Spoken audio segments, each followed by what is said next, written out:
लक्ष्मण हाके आज नेरेमध्ये आले होते. नेरेमध्ये आल्यानंतर तुम्ही त्यांच्यावर हल्ला केला आहे असा दावा त्यांनी केलेला आहे.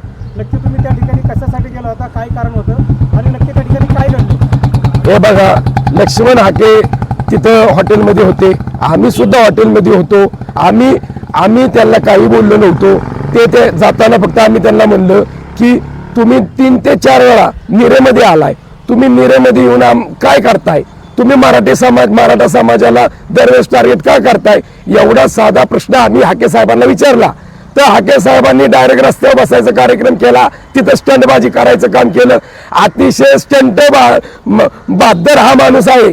हा काही नाही जी 24 तास माध्यमातून बातमी लावली की माझ्यावर हल्ला झाला, अजिबात त्याच्यावरती काय हल्ला बिल्ला कोणी केला नाही. फक्त आम्ही त्याच्या विरोधात तिथं घोषणा केला की 1 मराठा लाख मराठा, आरक्षण आमच्या हक्काचं, एवढ्या आम्ही घोषणा केल्या. बाकीचं काय केलं नाही. हा माणूस महाराष्ट्रात सगळीकडे आमच्या समाजाबद्दल जरा बघतोय, तेव्हा तुम्हाला दिसत नाही मीडियाला. आणि आज आम्ही त्याला जा विचारला तर तुम्ही आम्हाला विचारला की हल्ला केला. हल्ला बिल्ला नाहीये. आणि येणाऱ्या काळामध्ये हाके साहेब आपण आपलं तोंड शांत करावं, एवढीच आमची सर्व मराठी बांधवांकडून ही विनंती राहील.